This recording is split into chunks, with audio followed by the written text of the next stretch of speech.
passage to East Africa with me, Shenaz Shamji. Get ready to embark on a culinary journey as we explore the bold, vibrant flavors of East Africa, made simple right in your kitchen. Today, I'll show you just how to bring authentic East African recipes to life. So let's get cooking. Today we are going to cook biryani, lamb biryani, East African style. India has a lot of regional variations in biryani. Some are fragrant, some are light, some have raisins, and there's the beauty in every recipe. East African biryani is a little bit richer, robust, heavy, and meaty. So today we will go through the process of how to make East African style biryani. The twist that we will add at the end will be the smoking of the rice. It's called dungar, and I will show it to you and explain to you how it's done. It's optional, but it does really add the extra flavor, but it's always done at the end. The biryani is actually cooked on festive days because it's very heavy. It's a celebration meal, normally done on Eid or parties or weddings. So today I will explain to you all the ingredients. There is a multitude of ingredients, but they're all very, very important and play a very important role. Most of it you cannot substitute, okay? So I will go through with you each ingredient in turn. Because of my age, you'll have to excuse me wearing my glasses. So we have 8 pieces of potatoes. They are pre-fried. The reason we use pre-fried potatoes is we half cook them. In any rich stock, if you put potato, there's a very good chance that it will disintegrate at the end of the cooking time. So the half-cooked potatoes have this crispy skin that's like a seal, but it's just a little bit undercooked because it will be recooked with the curry again, with the sauce again, to let the flavors in. Then we have 1.5 kilogram of lamb, preferably with bones and boneless together, half and half. The bones give the broth a really good flavor, and this quantity is sometimes quite large for a biryani, but East African biryani is very meaty. Okay, you can substitute it with chicken if you like, with bones again, same, but the lamb will need pre-cooking. Half a cup of deep fried onions. Now these onions are deep fried in hot oil to bring it to this sort of brownness, not black. If it gets black, it gets very bitter. So not undercooked, not just dark brown. And this is used as a flavor and also a thickener for the biryani. And then we have 7 cloves, or what we call loving, 2 large cinnamon sticks, 6 black peppercorns, 8 cardamom pods. I slightly crush them a bit so that the flavor comes out of the cardamom. 250 ml plain yogurt. 300 ml of pulped tomatoes. When I say pulped, it has to be pureed, okay? It's from the tin of fresh, very ripe tomatoes. 2 green chilies, chopped. You can alter the quantity according to your taste. If you like it hot and spicy, if you can add more. 2 tablespoons of garlic paste. And 2 tablespoons of ginger paste. Juice of half a quarter lemon, and salt I always put down to taste because it varies from person to person, but see how much I put and I'll explain how much I put, what I would call a normal amount of salt. Quarter cup of butter and 80 ml of oil from the fried onions. You know the onions that I said I deep fried? I save the oil because that's got a lot of flavor, so I use that in the biryani. Saffron, the most important ingredient in biryani. 1 teaspoon. A good quality would be a Spanish one or an Iranian one, but it doesn't matter. 1 mug of basmati rice, pre-soaked for an hour. And you will also add a little bit of the onion cooking oil in it. Later on, I'll explain. Now, to do the smoke, we have these charcoal pieces, okay? I get them from this company on internet, and they've got this sort of like the lighters inside. So I'll show to you how to do. So we will, at the end of the cooking time, light the charcoals, add the oil, and then the smoke. I will show you the process of the smoking. And coriander leaves, they can be used separately. Also, I forgot to mention that, the fried onions that I had done earlier, if you don't have time, you can buy them ready-made from a shop. They're not as strong as the homemade ones, so just adjust it according to how you feel comfortable. I always use coriander, split coriander into the stalks and the leaves. The stalks have more flavor, so I put the stalks into the cooking and then the leaves right at the end to give it that its own separate fragrance. We will start with the marinating of the lamb. Minimum amount, I would say 1.5 to 2 hours, or even overnight. This is a lovely recipe because you can start about 2 days before. You can marinate it 1.5 days before, and then the next day you can cook the lamb and everything, and then the third day you can actually then cook the rice fresh and reassemble everything and do the smoke of the biryani. So let's start mixing everything for the marinade. So in the marinade, we put the tomatoes,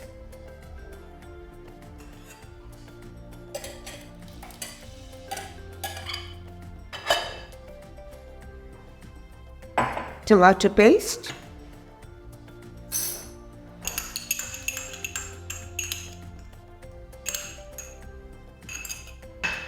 the saffron, the 1 teaspoon of saffron, the chili powder, again is optional how much you want to put, the garlic and the ginger,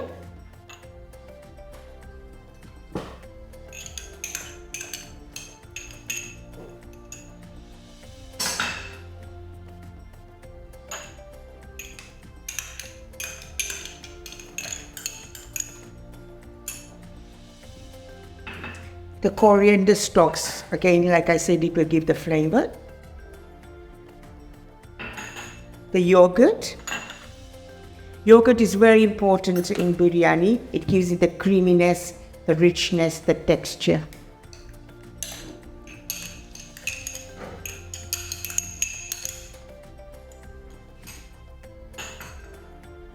The green chilies and salt to taste.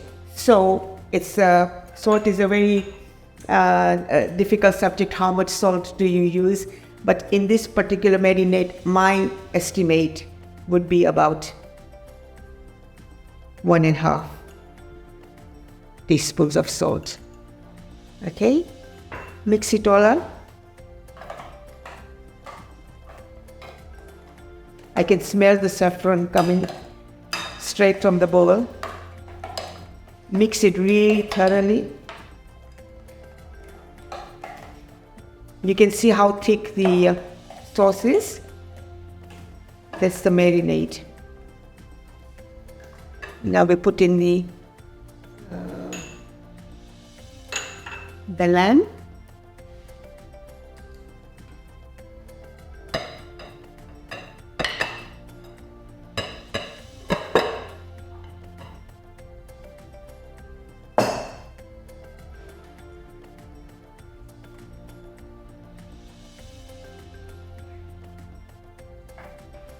Mix it very, very thoroughly. And it's got to stand minimum 1.5 to 2 hours or overnight in the fridge.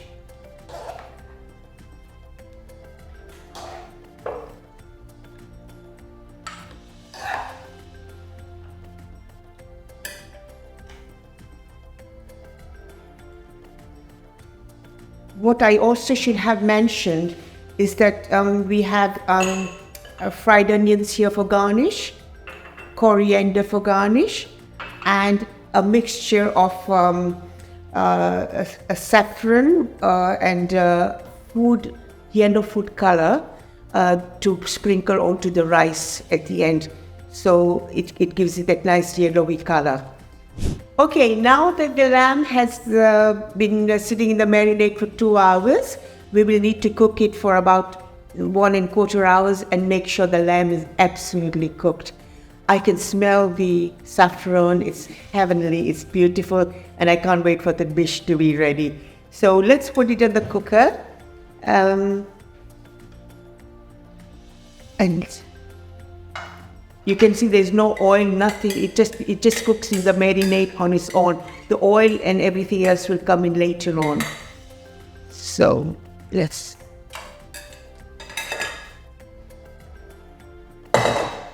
set the cooker on.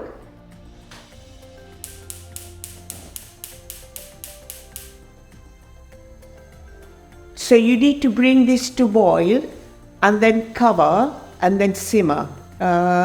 Altogether about 1.25 to 1.5 hours.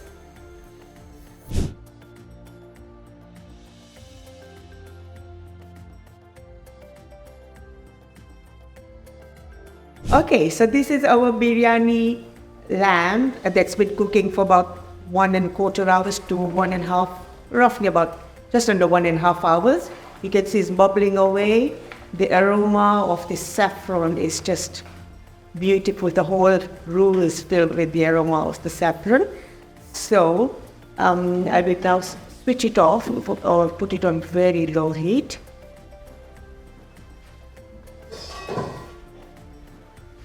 The next thing is we do the tempering or the bagar or the tarka.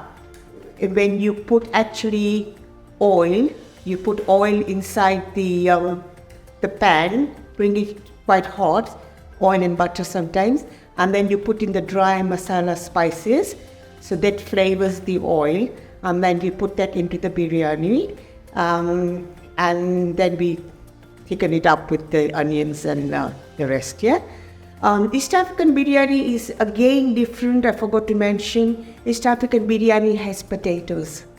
Most biryanis have just meat, but this one has potatoes, and like before, I fried them earlier, almost fried them, so because it's a very stodgy, a very thick sauce, the potatoes can sometimes disintegrate, so the skin on the outside stops it from getting disintegrated. And they look nice as well. I almost cook it, not totally cook it, so as it's cooking in the sauce, the flavors get absorbed. So let's go for the tadka or the tempering or bagar we say in Gujarat. Okay? So in it, we put the oil that was previously mentioned. I'm sorry, there's quite a bit, it's quite a rich recipe. And the butter that was mentioned earlier. I think because the lamb was a little bit of fat, I'll put less butter. But it's up to you how you want it. So this has to really be like slow, almost smoking hot. So it's cooking. Rather it's sizzling, melting. Traditionally people put ghee, but butter is fine as well. So the dry spices that we had earlier, the peppercorns, the cloves, the cardamoms, and the cinnamon, okay? I can hear the cardamom pop. So I put the cinnamon, the cardamoms, the cloves, and the black pepper, called black pepper. And I'll just give it a swirl in a minute or two. And then I will put it, can you hear the spluttering of the spices?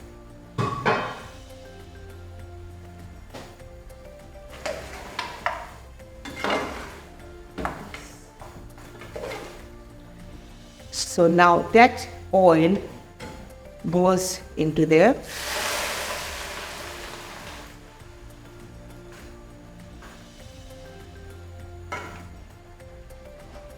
We mix it all up.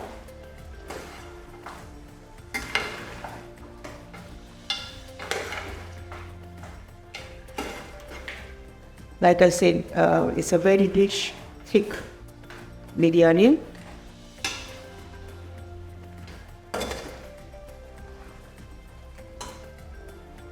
And in, I put the garam masala, the lemon juice, like I always put it right at the very last, and the onions to thicken. The onions will actually add flavor and thicken up the sauce further. So you mix it.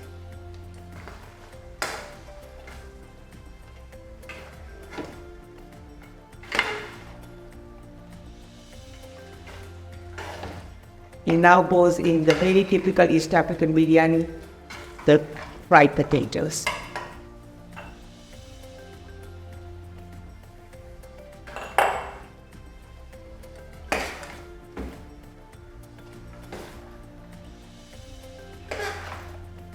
We can see the onions are actually thickening up the sauce.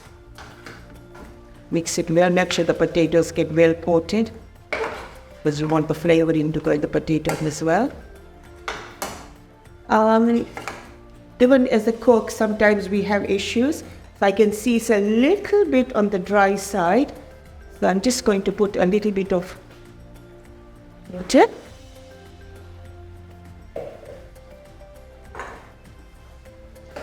So this has to cook for about 10 minutes as the rice is pre-soaked, so it won't take long to cook.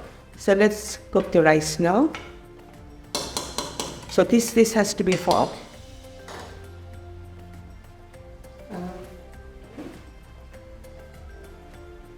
I just get this in low. Okay, so now we cook the rice. We put 20 ml of onion oil in the pan and then warm up the pan.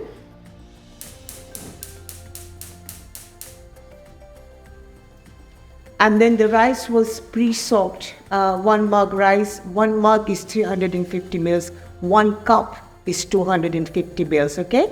So this is 1 mug of rice, 350 ml, with 2 mugs of water, pre-soaked basmati rice, not more than an hour, and a bit of salt, yes? So once the oil is really heated, we put in the rice to cook.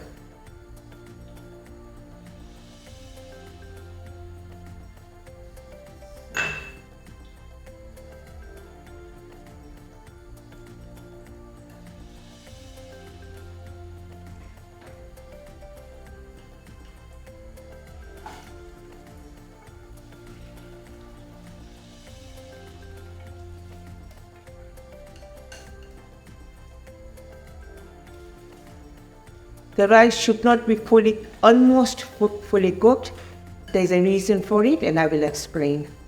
Okay, so when the water is nearly absorbed,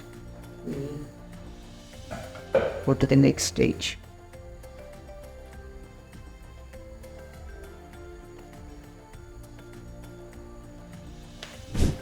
Okay, as you can see, the rice is almost done. So in it, I will put the saffron and the food color.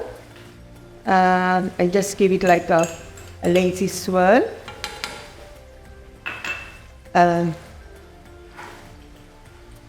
just makes it look nice and colorful. And then on top of the masala, I put more fried onions. And then the coriander.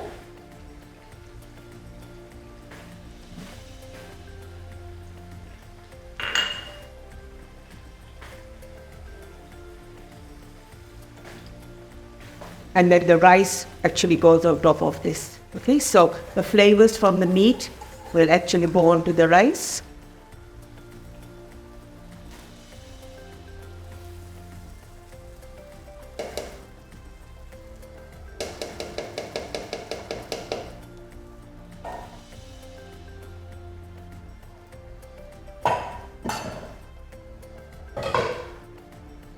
Cover. And let it simmer for about 10 minutes. Okay, the next stage is called the dungar, or the smoking. So I will invite my daughter Alia to come and help me with this procedure. Alia, can you come down? Okay, so Alia, the dungar, you remember me doing it by the gas cooker, okay? But we have charcoal that has it has lighter inside, and you just nowadays it's this bronze that I use. They use that in churches as well. So you keep doing it till you hear the crackling, okay? Oh yeah, I can hear it going. Yeah, can you see the crackling? Yeah. So once you see a bit of red on the side, you leave it for about 10 minutes. Okay, so you do 2 of those, all right? And then I'll explain to you what we do. Okay, Alia, the charcoal is now all lit up, yeah? So if you open the, make sure it's lit up properly, okay? Don't half, well, so it's totally lit up. Open the pan. Okay, make 2 holes in it. You can even use 3 charcoals if you want it really smoky. Yeah, put the pan down, otherwise.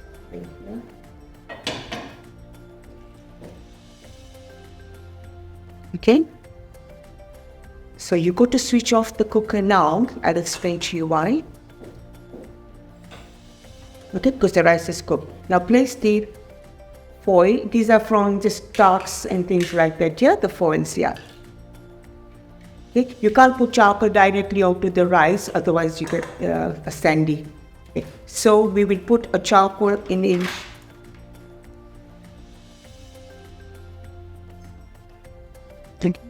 Sorry, it's a little bit overdone, but okay. And then place a teaspoon of oil and quickly shut the lid. Yeah, I'll be standing ready. Can you see the smoke? Okay. That's it. Don't put too much oil, because then it will dry, the charcoal will go off. Okay, so 1 teaspoon per charcoal, and you switch off the cooker, because any bubbling that takes place will actually push the smoke out. So you want the smoke to sink into the rice. 5 minutes so, and it's ready to eat. Okay, I think the biryani is ready now. Alia, can you open the lid? Yeah. And you can see the smoke is nearly subsided. So be careful, it's quite hot. So we take those 2 out. Make sure you put it under water, otherwise it's still burning. And like I said, with East African biryani, you don't mix the rice and the lamb, but you make layers of it, okay? So, shall we dish it out, Alia? Yeah, that's good. Okay, so, go on. I'll give you a plate, or you hold the plate, okay? And then I will. So, the rice goes at the bottom. It's okay, bit of the meat goes on the top.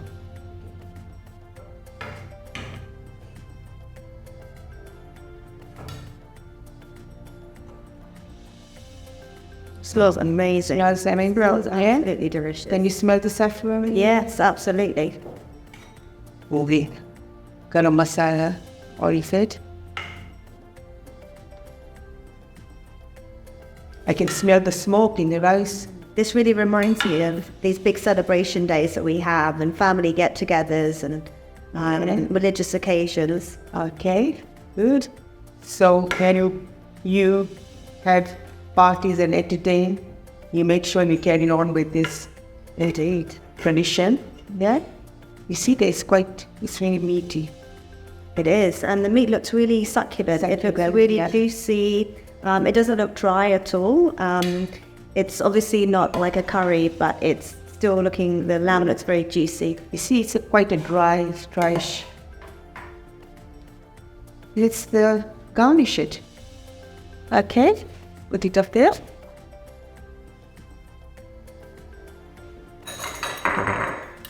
Okay, put a bit of chopped coriander earlier on the top. And a bit of the fried onions.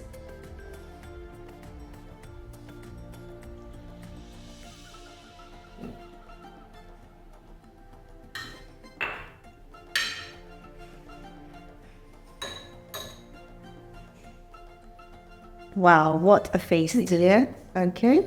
You can see the red color in the red color of the meat and the yellow contrasting of the rice with color and saffron, and it's steaming away, and I can smell the smoke. So that's East African biryani for you. Thank you, Alia, for helping me, especially the smoking bit. And thank you for watching me. Enjoy. Thanks for cooking along with me today from my cookbook, Passage to East Africa. If you enjoyed this recipe, don't forget to like, comment, and subscribe. And for even more East African inspired dishes, check out my book, Passage to East Africa, available from Amazon. See you next time for even more cooking with me, Shenaz, Shamji.